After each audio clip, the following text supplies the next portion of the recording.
کہ بے نمازی جو نماز نہیں پڑھتا اگرچہ وہ مرد ہو یا عورت ہو اس کو مسلمان کے قبر میں دفن کرنا نہیں چاہیے۔ اور ایک جگہ لکھتے ہیں کہ ایک بے نمازی کی نحوست وہ 70 گھروں کے اندر پڑتی ہے۔ اور میرے بہن بھائیوں، جس گھر کے اندر سارے ہی بے نمازی ہوں وہاں پر نحوست کا کیا عالم ہوگا، وہاں پر کیسے دین کی شمع روشن ہوگی اور کیسے لوگ اسلام کی طرف اور دین کی طرف نکلیں گے۔ میرے بھائیوں اور بہنوں، مال پیسے سمیٹنے سے انسان کا دل نہیں بھرتا۔ دنیا کے تالے کی مثال سمندر کے پانی جیسی ہے کہ جو بندہ سمندر کا پانی پیتا جائے چاہے وہ ٹنوں ٹن پی لے لیکن اس کی پیاس نہیں بجھتی۔ اسی طرح جو انسان دنیا کو جمع کرنا شروع کر دے اور دنیا کے پیچھے لگ جائے اس کا بھی دل نہیں بھرتا۔ میرے بھائیوں، ایک جگہ فرمایا دنیا مردار ہے اور اس کے طلب کرنے والے کتے ہیں، اور جیسے مردار ان کو اگر کوئی گد کھائے یا جو چیز بھی کھائے اس کا پیٹ نہیں بھرتا، اسی طرح جو دنیا کے پیچھے پڑتا ہے جتنا زیادہ اس کے پاس پیسہ آ جائے، مال کے انبار لگ جائیں، تو اس پاکستان کے اندر کوٹیاں ہوں، باہر اس کی کوٹیاں ہوں، لیکن اس کا دل نہیں بھرتا، وہ پیسے کے پیچھے پڑا ہی جاتا ہے۔ جیسا مردار کھانے سے کتے اور گدھ کا پیٹ نہیں بھرتا، اس طرح جو دنیا کا طالب ہے وہ جتنا بھی دنیا کما لے اس سے بھرے گا نہیں۔ بلکہ بعض بزرگوں نے کہا کہ دنیا کمانے والے، دنیا کا طالب جو اللہ کی یاد سے غافل ہو کر، نماز روزہ سے غافل ہو کر زندگی گزار رہا ہو، اس کی مثال گدھ سے بھی بدتر ہے، کہ اس لیے کہ گدھ اگر مردار کھاتا ہے تو اس کا پیٹ بھر جاتا ہے، اور دنیا دار آدمی دنیا جتنی بھی کما لے اس کا دنیا سے پیٹ نہیں بھرتا۔ دنیا دار آدمی کا پیٹ قبر کی مٹی ہی بھرا کرتی ہے، حالانکہ مال پیسہ سب کا سب اس نے اس دنیا کے اندر چھوڑ کر جانا ہے، بات انہیں اس پر لڑائیاں کرنی ہے، ایک دوسرے کے اندر تقسیم کر لینا ہے۔ لیکن میرے بھائیوں میری بہنوں، کمانے والوں کو، جمع کر کے رکھنے والوں کو، گن گن کر رکھنے والوں کو اس کو کیا فائدہ ہوا؟ ہمیں چاہیے ہم موت کے لیے تیار ہوں، ہم چاہتے ہیں کہ ہم دوسروں کے واقعات سے عبرت حاصل کریں۔ کہتے ہیں کہ جو شخص دوسروں کے واقعات سے نصیحت حاصل نہیں کرتا پھر دوسرے اس کے واقعات سے بھی نصیحت حاصل نہیں کرتے۔ آج اگر میں کسی سے پوچھوں کہ شام تک کسی کو زندہ رہنے کا یقین ہے تو کوئی کھڑا نہیں ہوگا کہ کوئی یقین نہیں، ایک پل کا بھروسہ نہیں کہ کس وقت ہماری موت آ جائے، کس وقت ہمارا وقت ختم ہو جائے۔ آج دیکھتے ہیں کہ نوجوان وہ ہمارے سامنے پھر رہے ہیں، صحیح سلامت ہیں، لیکن اچانک ان کی موت آ جاتی ہے۔ ہمارے ہمسائے ابھی ڈاکٹر شبیر صاحب، ان کے بھائی، ان کی وفات ہوئی، دیکھیں وہ پانی لگا رہا تھا اور وہاں سے گیا اور آگے جاتا ہے اور وہاں پر اس کی موت آ جاتی ہے۔ آج ایک کسی بہن کو، کسی بھائی کو ایک پل کا یقین نہیں کہ کس وقت ہماری موت آ جائے، اس لیے ہمیں 24 گھنٹے موت کی تیاری کے لیے ہمیں تیار رہنا چاہیے۔ تو کتنی عجیب بات ہے کہ ہمیں موت کا پتہ بھی نہیں کہ کب آ جائے گی، پھر بھی ہم اس کے لیے تیاری نہیں کرتے۔ جس گھر میں آرائش نہ ہو، صفائی نہ ہو، گھر کا نظام صحیح نہ ہو تو میرے بھائیوں وہاں کو گھر بگڑ جاتا ہے، جالے اور وہاں پر گندگی کے ڈھیر لگ جاتے ہیں۔ اسی طرح فرمایا جس دل میں یاد الہی نہ ہو وہ دل بھی بگڑ جاتا ہے۔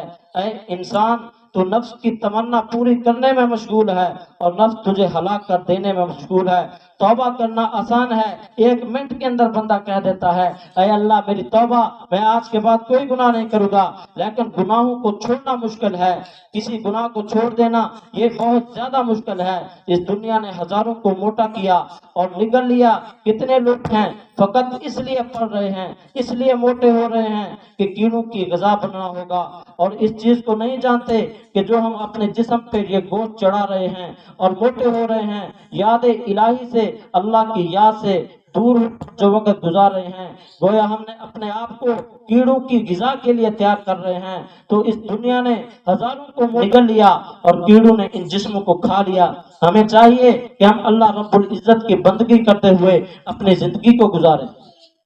میری بہنوں، 5 وقت کی نماز پابندی کے ساتھ پڑھنے سے انسان کے دل کو سکون ملتا ہے، انسان کی پریشانی دور ہوتی ہے۔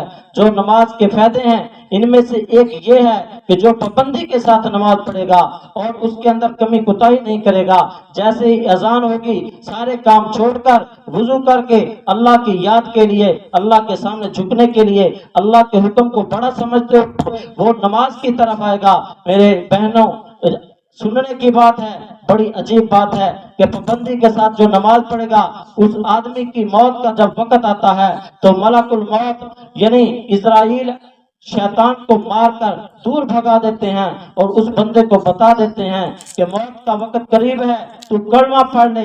اب جب فرشتہ اس کو بتا رہا ہے کہ بھئی تیری روح قبض ہونے والی ہے، تو کلمہ پڑھ لے، تو وہ انسان کلمہ پڑھ لیتا ہے۔ اللہ تعالیٰ اس کو کلمہ پڑھنے کے بعد دنیا سے اٹھا لیتے ہیں۔ نماز کا یہ کتنا بڑا فائدہ ہوا۔ میرا خیال ہے یہ اگر پوچھا جائے کہ وہ عورتیں نام لکھوا دیں جو یہ چاہتی ہیں کہ موت سے پہلے ملک الموت ہمیں بتا دے کہ تمہارا وقت آ گیا ہے، اب تم کلمہ پڑھ لو، تو جتنے بھی عورتیں بیٹھی ہیں ساری کی ساری اپنے نام لکھوا دیں گی اور کہیں گی کہ جی ہم یہ تو دل سے چاہتی ہیں کہ موت سے پہلے ہمیں بتا دیا جائے کہ موت کا وقت آ گیا ہے، کلمہ پڑھ لو، ہم کلمہ پڑھ کے دنیا سے رخصت ہوں گی۔ تو اگر چاہتی ہے کہ میں موت سے پہلے بتا دیا جائے کہ اس کا طریقہ بتا دیا گیا کہ 5 وقت کی نماز پابندی کے ساتھ اگر تو پڑھنا شروع کر دے، جو مرد جو عورت نماز کی پابندی کرے گا اللہ کے فرشتے موت سے پہلے اس کو بتا دیتے ہیں، شیطان کو مار کر دور بھگا دیتے ہیں۔ 2 کام کرنے کے ہیں، ایک تو شیطان کو مار کر دور بھگاتے ہیں اور دوسرا ذلیل کرتے ہیں اس وقت کہ وہ انسان کو وسوسہ نہ ڈالے، اس مومنہ کے دل کے اندر وسوسہ نہ ڈالے۔ احادیث شریف کے اندر آتا ہے کہ جب موت کا وقت آتا ہے تو یہ شیطان ذلیل والد کی شکل میں آتا ہے، والدہ کی شکل میں آتا ہے اور آ کے انسان کو بہکاتا ہے، پھسلاتا ہے۔ کہتے ہیں فرمایا وہ یہودیہ کی شکل، یہود کہتا ہے کہ میں پوری زندگی تو مسلمان رہا لیکن جس وقت میں مرا تو میں یہودی مرا، میں کامیاب ہو گیا۔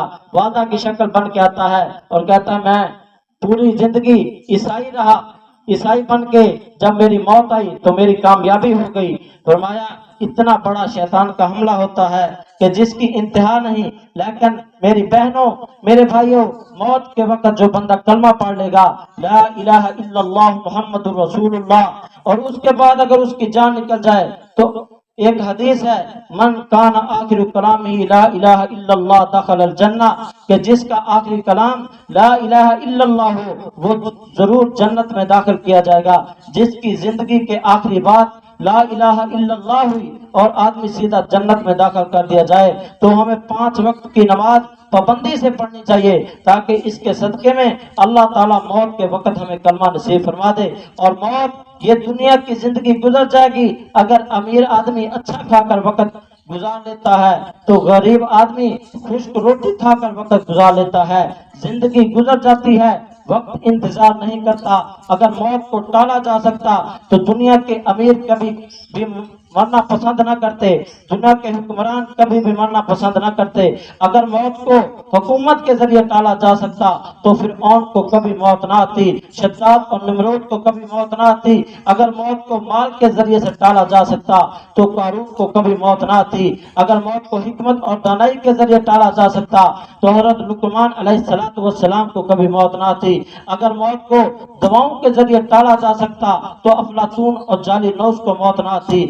اگر موت کو قوت بازو سے ٹالا جا سکتا تو سکندر کو موت نہ آتی، اور موت کو اگر حسن کے ذریعے ٹالا جا سکتا تو دنیا کے حسینوں کو کبھی موت نہ آتی، سارے کے سارے زندہ ہوتے۔ مگر موت ایسی حقیقت ہے جو آ کر رہتی ہے، امیر بھی دنیا سے چلا جاتا ہے، غریب بھی دنیا سے چلا جاتا ہے، نیکوکار کو بھی موت نہیں چھوڑتی، گناہگار کو بھی موت نہیں چھوڑتی۔ اگر دنیا سے جانا ہی ہے تو عقل مندی کا تقاضا یہ ہے کہ ہم مرنے سے پہلے مرنے کی تیاری کر لیں۔ الدنیا ساعۃ فاجعلها طاعۃ، دنیا ایک لمحے کی ہے، اس ایک لمحے کو نیکی کے اندر گزار لو۔ تو یہی چاہیے کہ یہ ایک لمحہ ہمارا دنیا کا جو 60-70 سالہ زندگی ہے یہ نیکی کے اندر گزر جائے۔ کتنی عجیب بات ہے کہ انسان آخرت سے غافل ہو جاتا ہے، گناہوں بھری زندگی میں لگ جاتا ہے۔ بلکہ ایک بزرگ نے کتنی عجیب بات کہی، فرمایا کہ جو بندہ اپنے دروازے بند کر کے گناہوں کے اندر مشغول ہوتا ہے اللہ تعالیٰ اس کو مخاطب کر کے فرماتے ہیں اے بندے جتنے دنیا والے تیری طرف دیکھتے تھے ان سے چھپنے کے لیے تو نے دروازے بند کر لیے اور مجھ سے دروازہ بند نہ کیا، کیا تو دنیا والوں سے مجھے کم درجے کا سمجھتا ہے؟ تو انسان کو چاہیے کہ دنیا میں رب العزت کی نافرمانی نہ کرے بلکہ اس کے حکموں کے مطابق زندگی کو گزارے۔ حضرت ابراہیم بن ادم رحمۃ اللہ علیہ کے پاس ایک بندہ حاضر ہوا اور کہنے لگا حضرت کوئی ایسا طریقہ بتا دیں کہ میں دنیا کے اندر گناہ بھی کرتا رہوں مگر آخرت میں اللہ کی سزاؤں سے بچ جاؤں۔ وہ وقت تو تابعین کا تھا، لگتا ہے کوئی ہماری جیسی روح اس وقت پیدا ہو گئی تھی جو جا کر پوچھنے لگا کہ مجھے ایسا طریقہ بتاؤ کہ میں گناہ بھی کرتا رہوں اور اللہ کے عذاب سے بچ بھی جاؤں۔ تو حضرت نے اس کو ڈانٹنے کی بجائے بڑے پیار سے سمجھایا، فرمایا کہ ہاں میں تجھے اس کا طریقہ بتاتا ہوں۔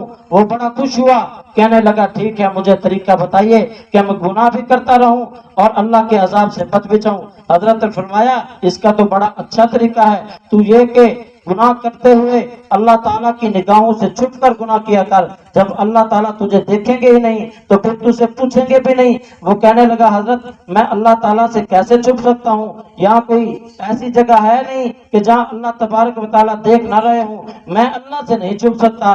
فرمایا کہ اچھا پھر تو ایسا کام کر لے، دوسرا طریقہ تجھ کو یہ بتاتا ہوں، وہ یہ ہے کہ یہ جتنا بھی اللہ تبارک و تعالیٰ نے اس دنیا کے اندر رزق دیا ہے یہ سب اللہ کا دیا ہوا رزق ہے، تو اس رزق کو کھانا چھوڑ دے اور جو دل چاہے گناہ کر۔ قیامت کے دن جب اللہ تبارک و تعالیٰ پوچھیں گے کہ میرے بندے تو نے گناہ کیوں کیے، تو تو یہ کہہ دینا کہ اللہ میں نے تیرا رزق نہ کھایا اور نہ تیری بات کو مانا۔ تو اس نے کہا حضرت یہ تو ہو ہی نہیں سکتا کہ رزق کھائے بغیر میں کیسے زندہ رہوں گا۔ تو حضرت نے فرمایا اچھا تیسری بات بتاتا ہوں، وہ یہ ہے کہ جب مرنے کا وقت آئے اور تمہارے پاس ملک الموت آئے تو ملک الموت سے کہنا میاں تھوڑی دیر ٹھہر جا میں ذرا توبہ کر لوں، میں توبہ کر کے مروں گا۔ تو اس نے کہا حضرت جب ملک الموت آتا ہے وہ تو مہلت نہیں دیتا۔ قرآن پاک میں اللہ تبارک و تعالیٰ کا ارشاد ہے کہ لا یستطیعون توصیۃ ولا اہلہم یرجعون، بس نہ وہ وصیت کر سکیں گے اور نہ اپنے گھروں کی طرف لوٹ سکیں گے۔ جس وقت جس جگہ بندے کی موت کا وقت مقرر ہوتا ہے وہیں پر اس کو موت آتی ہے، نہ اس وقت ان کو وصیت کرنے کا موقع دیا جاتا ہے، نہ ان کے گھر والوں میں واپس جا کر کوئی بات کہنے کا موقع دیا جاتا ہے۔ یہ موت آ گئی تو پھر آ گئی، چنانچہ اس نے کہا یہ تو میں کر ہی نہیں سکتا۔ تو حضرت نے فرمایا اچھا پھر ایک اور طریقہ بتاتا ہوں، وہ یہ ہے کہ زمین و آسمان اللہ تبارک و تعالیٰ کی ملکیت ہیں، تمہارا جب گناہ کرنے کو دل کرے اس وقت اس دنیا سے باہر نکل جا اور وہاں جا کر جو گناہ کرنا ہے کر لے۔ وہ کہنے لگا جی میں آسمان سے باہر کیسے نکل سکتا ہوں، میں زمین سے باہر کیسے نکل سکتا ہوں، بلکہ سورۃ الرحمن کے اندر اللہ تبارک و تعالیٰ ارشاد فرماتے ہیں یا معشر الجن والانس ان استطعتم ان تنفذوا من اقطار السماوات والارض فانفذوا لا تنفذوا الا بسلطان۔ اے جنوں اور انسانوں کی جماعت اگر تمہارے اندر طاقت ہے کہ تم آسمان اور زمین کے کروں سے باہر نکل سکو تو تم نکل کے دکھاؤ۔ نکلو گے تو کسی دلیل سے نکلو گے کہ ہم تو کنویں کی مچھلی کی مانند ہیں، بھلا زمین و آسمان کے درمیان سے نکل ہی کیسے سکتے ہیں۔ وہ کہنے لگا کہ حضرت یہ کام تو میں نہیں کر سکتا۔ فرمایا اچھا پھر میں تمہیں ایک اور طریقہ بتاتا ہوں۔ اس نے کہا جی واہ بتائیں کوئی ایسا طریقہ ہو جو میں کر بھی سکوں۔ وہ کہنے لگا جب قبر میں تمہارے پاس منکر نکیر آئیں تو ان کو کہنا کہ میری قبر سے باہر نکل جاؤ، میں آپ کو سوالوں کا جواب نہیں دیتا، میں آپ کے سوالوں کو سنتا نہیں، آپ کے سوالوں کا جواب نہیں دیتا، میری قبر سے نکل جاؤ۔ ان کو پیچھے دھکیل دینا۔ حضرت تو وہ کہنے لگا بندہ کہ حضرت یہ کیسے ہو سکتا ہے، میں فرشتوں کو کیسے دھکیل سکتا ہوں، وہ تو میری بات نہیں سنیں گے۔ فرمایا اچھا پھر تمہیں ایک اور طریقہ بتا دیتا ہوں۔ اس نے کہا حضرت وہ کیا ہے؟ فرمایا جب قیامت کے دن تیرا اعمال نامہ پیش کیا جائے اور اللہ تعالیٰ فرشتوں سے فرمائیں کہ اس بندے کو پکڑ لو اور جہنم میں پھینک دو، تو ضد کر کے کھڑا ہو جانا اور کہنا میں ان فرشتوں کی بات نہیں مانتا، میں اللہ کی بات نہیں مانتا، میں جہنم میں نہیں جاؤں گا۔ تو ضد کر کے وہاں کھڑے ہو جانا، کسی کی بات کو نہ ماننا۔ فرمایا حضرت یہ کیسے ہو سکتا ہے، یہ تو ہو ہی نہیں سکتا۔ پھر جب انہوں نے کہا کہ تم کچھ بھی نہیں کر سکتا، اتنے طریقے تجھے بتائے ہیں کہ تم ان میں سے ایک بھی نہیں کر سکتا تو پھر تم ایک ہی کام کر دے کہ جس کے لیے اللہ تبارک و تعالیٰ نے اس انسان کو، ان مردوں کو، ان عورتوں کو پیدا کیا ہے، اس کا ایک ہی مقصد ہے وَمَا خَلَقْتُ الْجِنَّ وَالْإِنسَ إِلَّا لِيَعْبُدُونِ، کہ انسان اور جن کو اللہ تبارک و تعالیٰ نے اپنی عبادت کے لیے پیدا کیا ہے، کہ تو انسان کو چاہے کہ وہ اپنی مقصد زندگی کو پہچانے اور جن مقصد کی زندگی ملی ہے اسے اسی مقصد میں گزارنے کی اللہ تبارک و تعالیٰ سب کو توفیق عطا فرمائے۔ اللہ تبارک و تعالیٰ کیا فرماتے ہیں؟ أَفَحَسِبْتُمْ أَنَّمَا خَلَقْنَاكُمْ عَبَثًا وَأَنَّكُمْ إِلَيْنَا لَا تُرْجَعُونَ، کیا تم نے یہ گمان کرتے ہو کہ میں نے تمہیں بے فائدہ پیدا کیا ہے اور تم ہماری طرف نہیں لوٹائے جاؤ گے؟ میری بہنوں، اللہ تبارک و تعالیٰ ہمیں یہ سمجھانا چاہتے ہیں اور یہ فرماتے ہیں اللہ تبارک و تعالیٰ نے ہمیں جتنی بھی نعمتیں دی ہیں یہ ساری کی ساری یہ نعمتیں عارضی ہیں، ختم ہونے والی ہیں۔ یہ جوانی بھی عارضی ہے، یہ مال بھی عارضی ہے، یہ حسن اور خوبصورتی بھی عارضی ہے، یہ تمام کی تمام چیزیں عارضی ہیں، بالآخر لے لی جائیں گی۔ دیکھیے موت کس چیز کا نام ہے، یہ بات ذرا سمجھنے کی ہے۔ موت نام ہے اللہ تعالیٰ کی نعمتوں کے چھن جانے کا۔ موت کے وقت انسان کی نعمتیں انسان سے چھین لی جائیں گی۔ اب اس کو یہ نعمتیں دوبارہ تب عطا کی جائیں گی جب ثابت کر دے گا کہ میں نے ان نعمتوں کو جو اللہ تبارک و تعالیٰ نے دنیا کے اندر دی تھی ساری کی ساری کو ٹھیک ٹھیک استعمال کیا تھا۔ مثال کے طور پر اگر انسان کو اللہ تعالیٰ نے دنیا میں بینائی عطا کی ہے، یہ اس لیے عطا کی ہے کہ میرے بندے اس بینائی کو اپنی نظروں کو میرے حکموں کے مطابق استعمال کرو۔ اب اگر یہ انسان بینائی کو اللہ کے حکم کے مطابق استعمال نہیں کرتا، موت کے وقت اس کی نگاہیں ختم کر دی جائیں گی، آنکھیں بند ہو جائیں گی اور اس کی بینائی کو چھین لیا جائے گا۔ اب اس کی بینائی اسے قبر میں لوٹائی جائے گی، نہ آخرت میں لوٹائی جائے گی۔ اس کی قبر میں بھی اندھیرا ہوگا، وہ کچھ نہیں دے سکے گا۔ قیامت کے دن کھڑا ہوگا تو بھی اس کے گرد اندھیرا ہوگا اور اس کو اندھا کھڑا کیا جائے گا۔ قرآن پاک میں ہے کہ قالا لما حشرتنی اعما وقد كنت بصیرا، وہ آدمی کہے گا جو اندھا کھڑا کیا جائے گا کہ مجھے کیوں اندھا کھڑا کیا گیا، دنیا میں تو میں دیکھنے والا تھا۔ کہا جائے گا قالا کذالک اتتک آیاتنا فنسیتها وکذالک اليوم تنسیٰ، ایسے ہی ہے ہماری آیتیں تیرے پاس آئی، تو نے ان کو بھلا دیا، آج تجھے بھی ہم نے بھلا دیا۔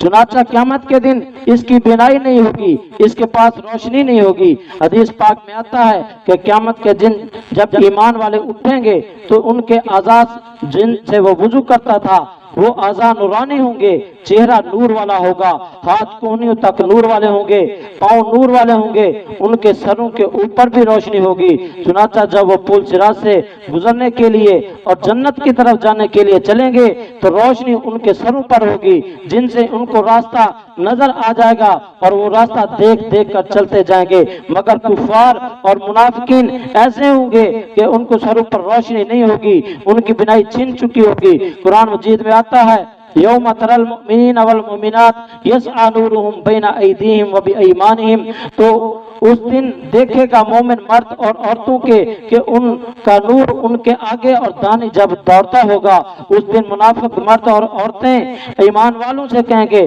انظرنا نقتبس من نورکم، ذرا ہماری طرف بھی توجہ کیجئے تاکہ ہم بھی آپ کے نور سے فائدہ اٹھا لیں اور جو آپ کو راستہ نظر آ رہا ہے اس پر ہم بھی چل سکیں۔ ان کو قرآن یہ جواب دیتا ہے کہ لرجعوا وراءکم فالتمسوا نورا، کہا جائے گا واپس دنیا میں لوٹ جاؤ اور نور کو وہاں تلاش کرو۔ یہ دنیا، انہوں نے کہا دنیا میں جاؤ، یہ روشنی تو دنیا سے ملتی ہے، یہ تو ایمان کی روشنی ہے، یہ ایمان والوں کے سر پر ہے۔ تم نے دنیا میں رہتے ہوئے ایمان کو قبول نہ کیا، تمہارے لیے یہ روشنی بھی نہیں ہے۔ چنانچہ یہ آدمی قیامت کے دن بھی اندھیرے میں ہوگا اور پھر جہنم میں ڈال دیا جائے گا۔